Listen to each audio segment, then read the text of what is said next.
Hello friends, welcome to वाटिकर्स foundation. Myself Nitin Kumar, आपका अपने चैनल पे स्वागत है। और अगर आप किसी भी गवर्नमेंट जॉब की तैयारी कर रहे हैं और मैथमेटिक्स आपको बिल्कुल भी नहीं आता है तो आप बहुत सही चैनल पे हैं। प्लीज़ मेरे चैनल पे बने रहिए, मेरे चैनल को सब्सक्राइब कीजिए, क्योंकि मैं यहाँ पे आपको सिखाता हूँ मैथमेटिक्स। किसी भी गवर्नमेंट एग्जामिनेशन का वन डे कोई भी हमारा क्या बोलते हैं गवर्नमेंट एग्जाम हो गया, चाहे वो हमारा एसएससी सीजीएल हो गया, सीएचएसएल हो गया, स्टेट लेवल के हमारे यूपी लेखपाल हो गया, यूपी कांस्टेबल हो गया, सुपर टैट हो गया, जितने भी हमारे एग्जाम हैं और जहां जहां मैथ आता है, तो मैं यहाँ पे मेरा जो ये चैनल है स्पेशली डेडिकेटेड है उन बच्चों के लिए जिनको मैथमेटिक्स बिल्कुल भी समझ में नहीं आता है। तो मेरा एक इनिशिएटिव है कि मैं आपको मैथमेटिक्स बहुत ही अच्छे तरीके से समझा पाऊँ, हार्ड से हार्ड सवाल भी आपको इजिएस्ट वे में बहुत अच्छे से समझा पाऊँ, और आप जब एग्जाम में जाएं तो आपका मोटिवेशन, आपका जो कॉन्फिडेंस है बहुत ज़्यादा हाई हो। तो अगर आप किसी भी गवर्नमेंट जॉब की तैयारी कर रहे हैं तो प्लीज़ मेरे चैनल पे बने रहिएगा, सब्सक्राइब कीजिए, ताकि आप हर एक वीडियो से नोटिफाई हो पाए। और मेरा हर एक वीडियो बहुत ही इंफॉर्मेटिव रहेगा, बहुत ही जेन्युइन क्वेश्चंस रहेंगे जो हमारे रिसेंट के एग्जामिनेशंस में आए होंगे। तो आज का वीडियो हम स्टार्ट करते हैं। ये हमारा मेंसुरेशन की सीरीज चल रही है। जो लोग नए हैं उनको बता दूं कि पहले हम थ्योरी करते हैं, उसके बाद हम उसी चैप्टर के चैप्टर वाइज क्वेश्चंस करते हैं जो भी रिसेंट में आए होते हैं 2020, 21 और 22 में, जो भी बड़े बड़े एग्जाम्स हो गए एसएससी वगैरह जहां पूछे जाते हैं। तो इसी सीरीज में हमारे 6 से 7 वीडियोस अब तक आ चुके हैं क्वेश्चंस के, और वो भी मेंसुरेशन के। तो 2-3 वीडियोस अभी और आएंगे, और उसके बाद फ्यूचर में और भी क्वेश्चंस अच्छे अच्छे की वीडियो में लेके आता रहूंगा। तो वीडियो को स्टार्ट करते हैं, लेट नहीं करते। पहला क्वेश्चन आपकी स्क्रीन पे आ रहा होगा। पहला क्वेश्चन कह रहा है what is the area of a triangular field. एक हमसे ट्रायंगुलर फील्ड का एरिया पूछा है जिसका साइड दिया है 25, 39 और 56 मीटर। तो पहले हम एक ट्रायंगल बना लेंगे। इसकी साइड 25 है, ये हमारी 39 है, ये हमारी 56 है। अब आपने अगर मेरे पिछले वीडियोस देखे होंगे तो मैंने आपको बताया था, जहां पे हमको क्वेश्चंस दिए थे वहां पे हमारा जो साइड थी वो हमारी ट्रिपलेट बन रही थी। जैसे कि साइड अगर 6, 8 और 10 है तो 6 का स्क्वायर, 8 का स्क्वायर, और इन दोनों का सम बराबर हमारे तीसरी साइड जो कि लॉन्गेस्ट साइड थी उसके स्क्वायर के बराबर आ रहा था। तो वो हमारा क्या हो जा रहा था, ट्रिपलेट हमारा क्या हो जा रहा था, राइट एंगल ट्रायंगल हो रहा था। इस केस में हमारा कोई भी ट्रिपलेट नहीं बन रहा है। इसका मतलब ये है कि इन दोनों, इसका स्क्वायर और इसका स्क्वायर जोड़ के इसके स्क्वायर के बराबर हमको नहीं मिलने वाला है। इसका मतलब ये जो हमारा ट्रायंगल है ये हमारा नॉर्मल ट्रायंगल है, और नॉर्मल ट्रायंगल का एरिया हम हेरोन्स फॉर्मूले से निकालते हैं। जिनको नहीं आता है मैं आज बहुत ही अच्छे तरीके से समझाऊंगा आपको। जैसे हेरोन्स फॉर्मूला होता है एरिया निकालने के लिए, अंडर रूट लगाइए, एस लिखिए, S minus A, S minus B and S minus C. ये हमारी क्या है, ए बी सी हमारी 3 साइड है, ठीक है। अब यहाँ पे एस क्या है, तो एस हमारा होता है सेमी पेरीमीटर। मतलब पहले हम तीनों साइड को जोड़ देंगे, उसका जस्ट हाफ कर देंगे तो हमारा एस का वैल्यू आ जाएगा। जैसे एस क्या है, ए प्लस बी प्लस सी का जस्ट हाफ, तो क्या है 25 प्लस 39 प्लस 56 का हाफ। इसको जोड़िए 65, 95, 95, 100, 120 बट्टे 2। एस मेरा कितना आ गया, 60 आ गया। एस मेरा क्या है, सिंपल, तीनों साइड को जोड़ दीजिए, उसको डिवाइड कर दीजिए 2 से, तो हमारा स्मॉल एस आ जाएगा जो कि क्या है, सेमी पेरीमीटर है। तो एस हमारा ये आ गया। अब सिंपली आपको इस फॉर्मूले में रख देना है जो कि हेरोन्स फॉर्मूला है। एस की जगह पे 60 रखिए, एस माइनस ए, मतलब 60 माइनस ए क्या है 25, फिर 60 माइनस 39, फिर 60 माइनस 56। अब इसको सॉल्व करेंगे हम। 60 गुणा 35 गुणा 21 गुणा 4। अब इन सबके हम फैक्टर करेंगे, 2 के पेयर में बाहर निकालेंगे। तो 60 का 2 गुणा 2 गुणा 3 गुणा 5, ये तो हमारा 60 का हो गया। 35 का 5 गुणा 7, 35 भी हो गया हमारा। 21 का 3 गुणा 7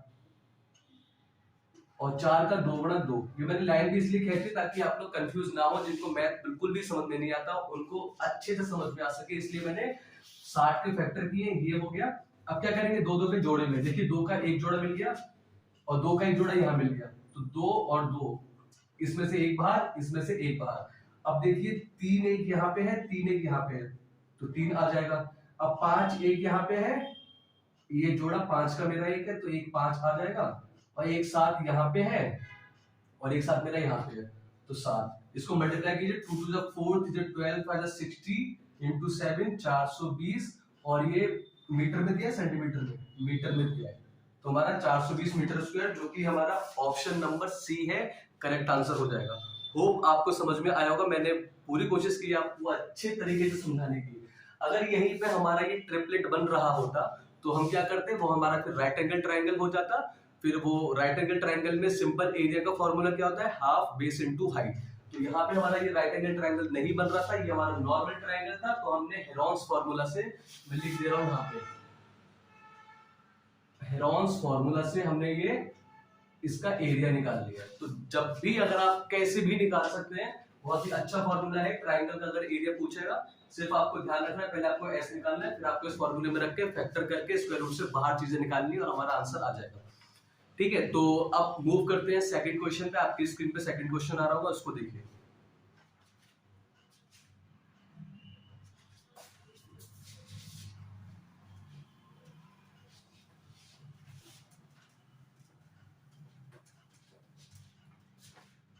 सेकंड क्वेश्चन आपसे कह रहा है a sphere is inscribed in a cube. एक हमारा स्फीयर है जो कि किसके अंदर है, क्यूब के अंदर है।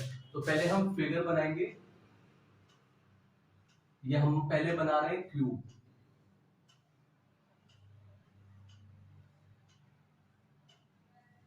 और इस क्यूब के अंदर हमारा क्या इंस्क्राइब्ड है, स्फीयर इंस्क्राइब्ड है। ठीक है,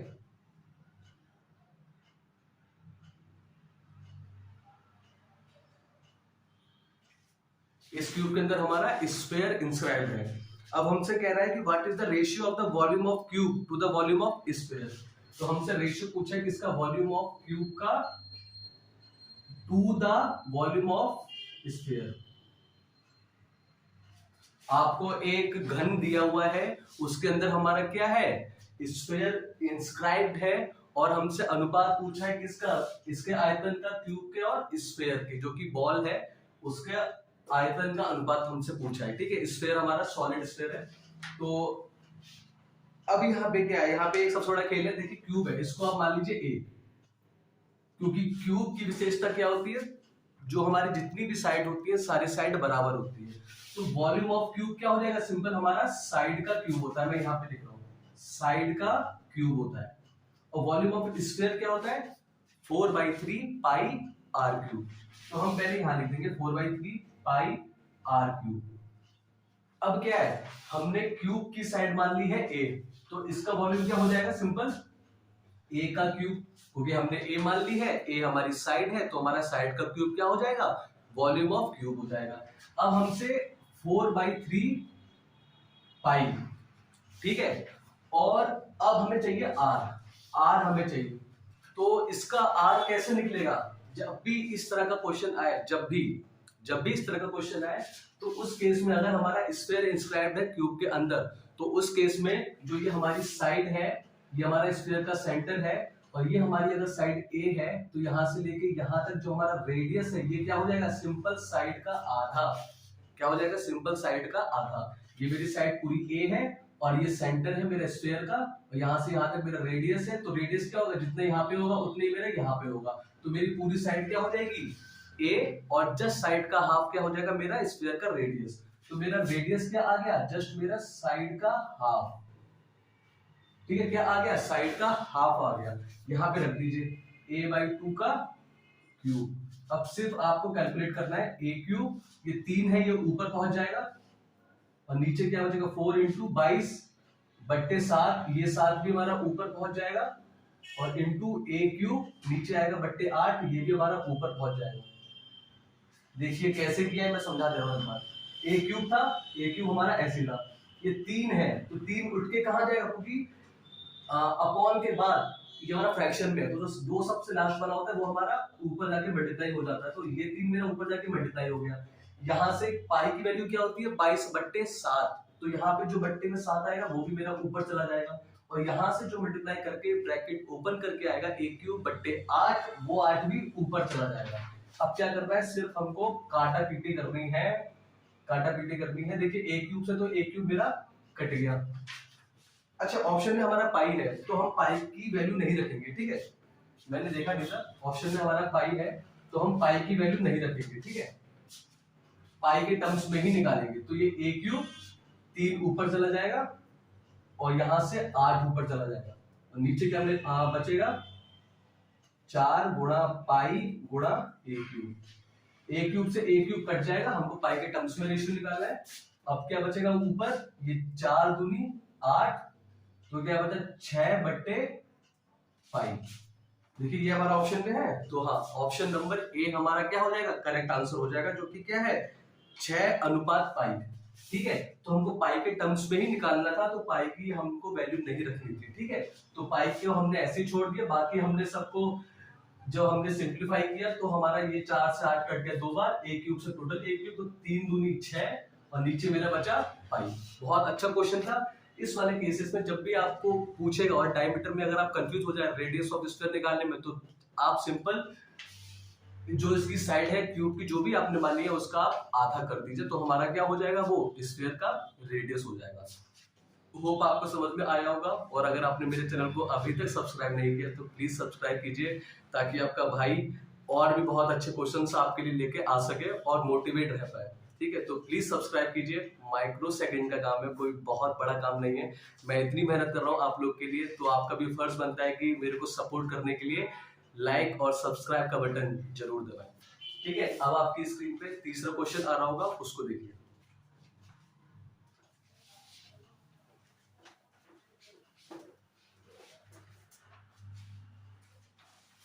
तीसरा क्वेश्चन कह रहा है the radii of 2 cylinders A and B. हमारे पास 2 सिलेंडर हैं, एक सिलेंडर हमारा ए है, एक हमारा बी है।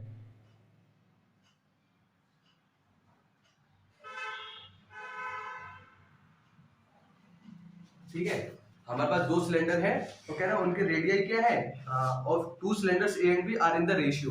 तो रेशियो किसका दिया हुआ है, इसका ले लो R1 रेडियस और इसका ले लो R2। तो रेडियस का अनुपात, या फिर आप एक काम करो इसको ए बी में ले लो, तो आपको और अच्छे से समझ में आएगा। क्या रेशियो दिया हुआ है, 5:6।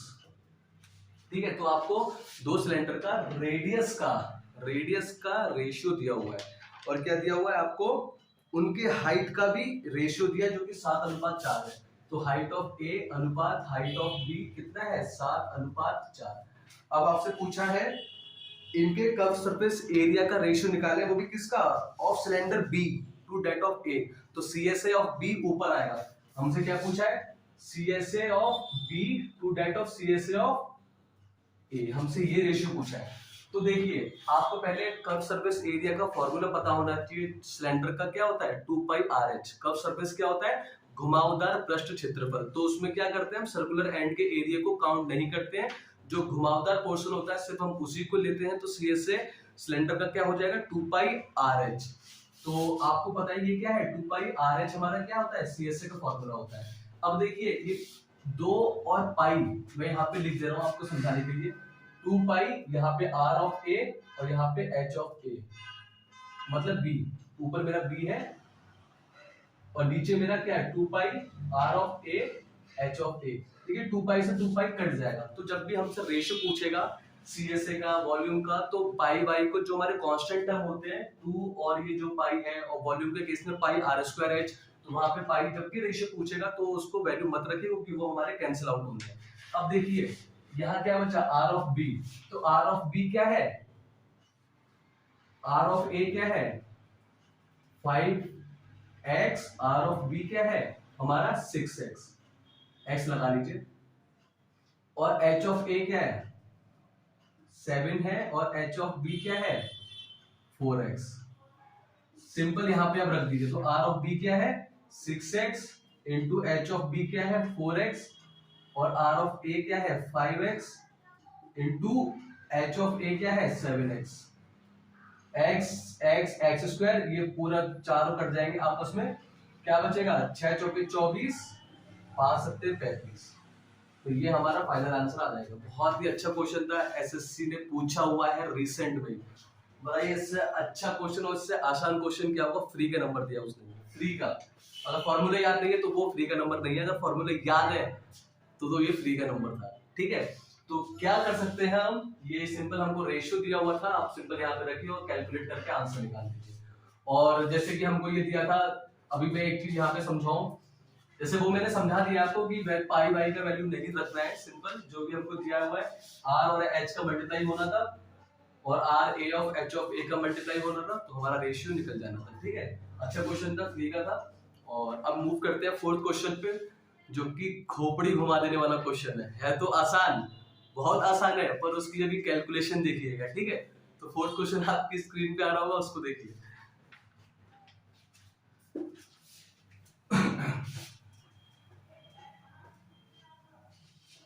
तो फोर्थ क्वेश्चन कह रहा है the diagonal of a square is equal to side of an equilateral triangle. तो एक हमारा स्क्वायर है जिसका डायगोनल किसके बराबर है, इक्विलैटरल ट्रायंगल की साइड के बराबर। ठीक है, ये मेरा इक्विलैटरल ट्रायंगल है, मतलब जिसकी तीनों साइड हमारी बराबर होती है, तो वो हमारा क्या होता है, इक्विलैटरल ट्रायंगल। तो एक हमारा क्या बोलते हैं, स्क्वायर है जिसका डायगोनल बराबर है इसकी साइड के बराबर। ठीक है, अब क्या दिया हुआ हमको, एरिया दिया हुआ है स्क्वायर का, कितना है 18√3। तो इसका एरिया कितना है 18√3, किसका, स्क्वायर का एरिया। तो मैंने स्क्वायर की साइड मान ली है बी, मान लीजिए। तो स्क्वायर में क्या होती है, सारी साइड हमारी बराबर होती है, तो स्क्वायर की साइड मेरी क्या है बी, और स्क्वायर का एरिया क्या होता है, साइड का स्क्वायर। तो मतलब जो ये हमको दिया हुआ ये क्या है, एरिया जो दिया हुआ 18√3, ये क्या है, साइड का स्क्वायर, मतलब बी का स्क्वायर। तो बी का स्क्वायर आपको बराबर दिया है कितना, 18√3। ठीक है, अब कह रहा है जो इसका डायगोनल है, अब ये बताओ स्क्वायर का डायगोनल क्या होता है। स्क्वायर का देखिए बहुत ही खोपड़ी हिला देने वाला सवाल है, मतलब कैलकुलेशन के लिए जिनको थोड़ा सा रूट वूट में दिक्कत आती है उनकी अभी बैंड बजने वाली है, पर मैं बहुत अच्छे से समझाऊंगा। आया हुआ क्वेश्चन है, एसएससी में रिसेंट में आया हुआ है, स्टेप बाय स्टेप करेंगे। तो पहले हमको एरिया दिया था, तो मतलब बी स्क्वायर बराबर 18√3, पहली चीज। दूसरा हमको डायगोनल कह रहा है, जो इस स्क्वायर का जो डायगोनल है वो बराबर होगा उसके साइड के। तो पहले मुझे क्या, डायगोनल मेरा क्या होता है स्क्वायर का, क्या होता है साइड√2। तो मैं यहाँ पे लिख दूं डायगोनल क्या होता है, साइड√2। तो मतलब b√2 ये होना चाहिए। तो मुझे पहले क्या निकालना है, b की वैल्यू निकालनी है। तो b की वैल्यू क्या है, सामने वाले को बड़ा वाला अंडर रूट फेंकिए, 18√3। देखिए अंडर रूट के अंदर अंडर रूट आ गया हमारा। ठीक है, तो ये मेरा क्या है, साइड है b, और ये मेरा डायगोनल होता है। तो मेरी डायगोनल क्या आ गया, इसको लिखिए आप, 18√3 इंटू ये √2 मेरा अलग है, ये इसके अंदर रहेंगे, ये √2 मेरा अलग है। ठीक है, तो मेरा साइड ये आ गया और डायगोनल मेरा ये होता है, तो डायगोनल मेरा कितना आ गया 18 फिर √3 इंटू √2। ठीक है, क्योंकि √2 मेरा इसके साथ में लगा होता है। अब कह रहा है ये मेरा बराबर है किसके, इसकी साइड के बराबर, इक्विलैटरल ट्रायंगल की साइड के बराबर। तो मतलब यही मेरी साइड हो जाएगी इक्विलैटरल ट्रायंगल की। तो यही मेरा क्या हो जाएगा, ये बराबर मेरा क्या हो गया 18√3 इंटू √2। ठीक है, क्योंकि डायगोनल मेरा बराबर है इक्विलैटरल ट्रायंगल की साइड के बराबर। तो डायगोनल मेरा ये आ गया, तो मतलब मेरा इक्विलैटरल ट्रायंगल का साइड आ गया। अब हमसे पूछ रहा है उसका एरिया बताएं। तो इक्विलैटरल ट्रायंगल का एरिया का फॉर्मूला क्या होता है, √3/4 साइड का स्क्वायर। क्या होता है एरिया, √3/4 साइड का स्क्वायर, मतलब √3/4 साइड मेरी क्या है, मैंने यहाँ पे a मानी है, तो a का स्क्वायर, और a आपका ये है। तो कुछ नहीं करना, सिर्फ कैलकुलेशन करना और देखते रहिए कि मैं कैसे कर रहा हूँ। a पहले मैं पूरा लिखूंगा ऐसे ही,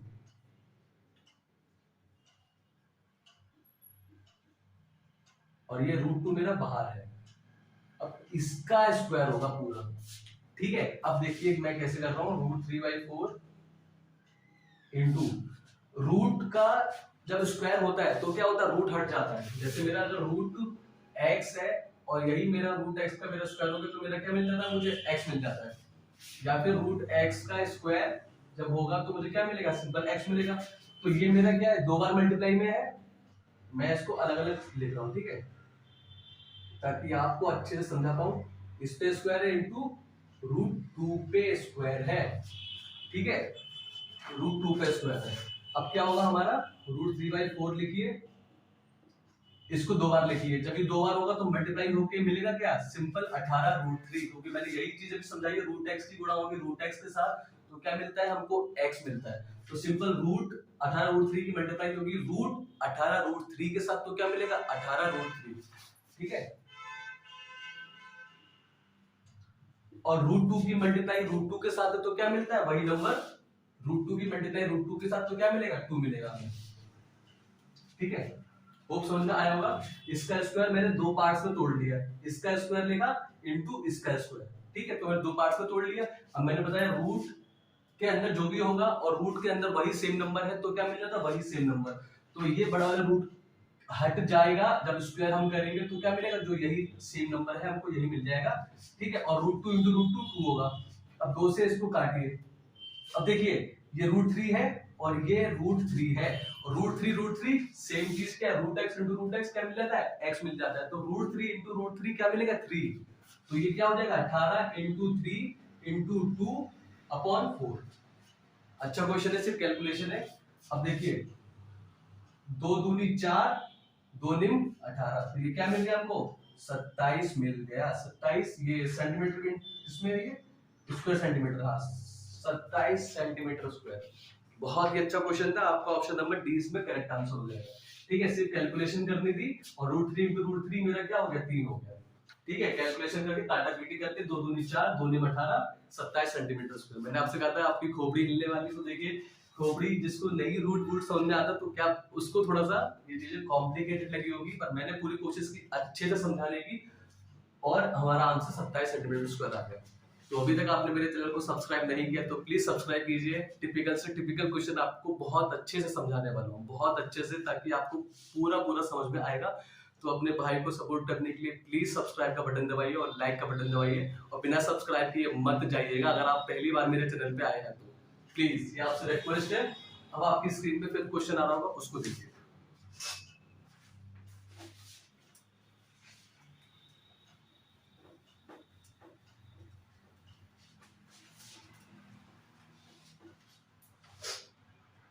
फिफ्थ क्वेश्चन आपसे कह रहा है, if the height of an equilateral triangle is 20 root 2। एक मेरा इक्विलैटरल ट्रायंगल है, मतलब सेम, जिसकी सारी साइडें क्या है, बराबर है। इसकी हाइट मेरी किसके बराबर है, कितनी दी है इसने दी है 20 रूट 2, 20 रूट 2 सेंटीमीटर। हमको हाइट दी है इक्विलैटरल ट्रायंगल की 20 रूट 2 सेंटीमीटर, और हमसे कह रहा है इसका एरिया बताएं। तो एरिया हमसे पूछा है, तो एरिया हमारा क्या होता है, equilateral triangle. Just last question किया है हमने, रूट 3/4 ए स्क्वायर। ये साइड ए है, ये साइड ए है, ये साइड ए है। देखिए इसमें सिर्फ क्वेश्चन लिखे हुए हैं, ठीक है, इसका सॉल्यूशन वॉल्यूशन कुछ नहीं है, वैसे क्वेश्चन, ताकि मेरे को क्वेश्चन में कहीं देखना ना पड़े, तो सिर्फ इसमें क्वेश्चन लिखे हुए हैं और ऑप्शन लिखे हुए हैं, और वही मैं पढ़ता हूँ और कोशिश करता हूँ आपको अच्छे से समझाने की, ठीक है। तो इसमें कोई सॉल्यूशन वगैरह नहीं है, पीछे पूरा खाली है, जिन्हों को मतलब बताना जरूरी होता है कभी कभी। तो ये मेरा ए है, हमको ये निकालना है, ठीक है। तो आपको एच दिया है, एच कितना है 20 रूट 2।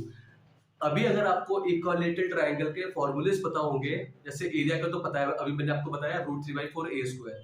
इक्विलैटरल ट्रायंगल का हमारा हाइट का भी एक फॉर्मूला आता है, वो क्या होता है, रूट 3/2 ए। और ये हम कैसे निकालेंगे, देखिए ये 90 डिग्री बनेगा, ये ट्रायंगल बनाइए, ये मेरा एच है, ये मेरा ए है पूरा, और ये क्या है, ये पूरा ए है, तो ये a/2, ये a/2। अब पाइथागोरस थ्योरम लगाइए, a का स्क्वायर बराबर होगा इसके स्क्वायर के बराबर, तो मेरा h डिराइव हो जाता है क्या, रूट 3/2 a। यहाँ से ये फॉर्मूला आता है, जिनको याद नहीं है वो एग्जामिनेशन में जाके पाइथागोरस थ्योरम लगा के वहां से भी निकाल सकता है। तो ये हमको हाइट दी है 20 रूट 2, इसका फॉर्मूला क्या होता है, ये होता है। तो ये मेरा किसके बराबर हो जाएगा, रूट 3/2 a मेरा बराबर है 20 रूट 2। अब हमको a चाहिए, तभी हम एरिया निकाल पाएंगे। तो मेरा a क्या हो जाएगा, 20 रूट 2 बट्टे में ये 3 जाएगा नीचे और 2 जाएगा इधर, तो a कितना हो जाएगा 40, 20 की गुणा 2 के साथ 40, √2 ऐसे ही रहेगा, नीचे मेरा √3, ये मेरा ऐसे ही रहेगा, इसको ऐसे ही छोड़ दीजिए। अब आपको एरिया निकालना है, एरिया के लिए यहां पे देखिए a कितना दिया है 40√2, अभी हमने निकाला है 40√2 अपॉन √3 का होल स्क्वायर। ठीक है, ये मेरा क्या हो गया 40√2 अपॉन √3 का होल स्क्वायर, मैंने ऐसे ही रख दिया। अब इसमें भी सिर्फ कैलकुलेशन है, अभी करेंगे स्टेप बाय स्टेप। √3/4 को नहीं छुएंगे, 40√2 पे स्क्वायर है तो मतलब 40 पे भी स्क्वायर है और √2 पे भी स्क्वायर है और नीचे √3 पे भी स्क्वायर है। ये मैंने टुकड़ों टुकड़ों में तोड़ लिया। इस पे स्क्वायर था मतलब 40 पे स्क्वायर था, √2 पे स्क्वायर था मतलब √2 पे स्क्वायर था और नीचे मेरा √3 है तो मतलब √3 पे स्क्वायर था। अब इसको 1 बाय 1 करके खोलेंगे। √3/4, 40 का स्क्वायर क्या हो जाएगा 16, √2 का स्क्वायर क्या हो जाएगा √2 इंटू √2, तो क्या मिलेगा सेम नंबर 2, और नीचे मेरा क्या मिलेगा √3 इंटू √3 है, मेरे को 3 मिल जाएगा। ठीक है, अब मैं बाकी कैलकुलेशन यहाँ पे कर दूं। 4 से ये कट जाएगा कितनी बार 400, 400 दूनी 800 √3/3। ऑप्शन में ऐसा कुछ है क्या 800 √3/3, हाँ, तो ऑप्शन नंबर सी हमारा करेक्ट आंसर हो जाएगा। देखिए कुछ नहीं करना था, आपको बस हाइट का फॉर्मूला पता होना चाहिए था इक्वालेटरल ट्रायंगल का, जो कि होता है √3/2a। वो आपको दी हुई है हाइट 20√2, तो वहां से हमने क्या किया 20√2 को बराबर कर दिया इस वाले फॉर्मूले के बराबर। ये हमने यहाँ से 2 को सामने भेज दिया, इसको यहाँ भेज दिया बाय यूजिंग क्रॉस मल्टीप्लिकेशन। क्या होता है ये इसके साथ मल्टीप्लाई होगा और ये नंबर यहाँ आएगा, क्योंकि इसके नीचे कुछ नहीं तो उसके नीचे मान लो 1। ठीक है, तो 2 के सामने मल्टीप्लाई और √3 नीचे आ जाएगा, तो मेरा क्या बना 20 दूनी 40, 40√2 अपॉन √3। ए को मैंने ऐसे ही रख दिया, फिर टुकड़ों में स्क्वायर किया, कैलकुलेशन करके दिखा दिया आपको, तो कितना है 800 √3/3। तो होप आपको आज के सारे क्वेश्चन समझ में आए होंगे, और सारे के सारे क्वेश्चन अभी रिसेंट में एसएससी ने पूछे हुए थे अपने एग्जाम्स में। ठीक है, तो अपने भाई को सपोर्ट करने के लिए प्लीज सब्सक्राइब कीजिए। मैं आपके लिए ऐसे अच्छे से अच्छे क्वेश्चंस लेके आता रहूंगा डेली बेसिस पे, और मेरा वीडियो डेली आता है। कभी कोई इमरजेंसी सिचुएशन हो गया तो ही शायद नहीं आएगा, वरना मेरा वीडियो डेली आता है, अच्छे अच्छे क्वेश्चंस के साथ मैं डेली आता हूँ, ताकि आप लोगों के अंदर से पूरा एक मैथ का भूत निकाल पाऊँ और आपका एक जो खौफ बना हुआ है मैथ का वो उससे दूर कर पाऊँ। तो मिलते हैं नेक्स्ट वीडियो में, तब तक आप सब्सक्राइब करके जाइएगा प्लीज और अपनी पढ़ाई कीजिए। नेक्स्ट वीडियो में मिलते हैं, थैंक यू।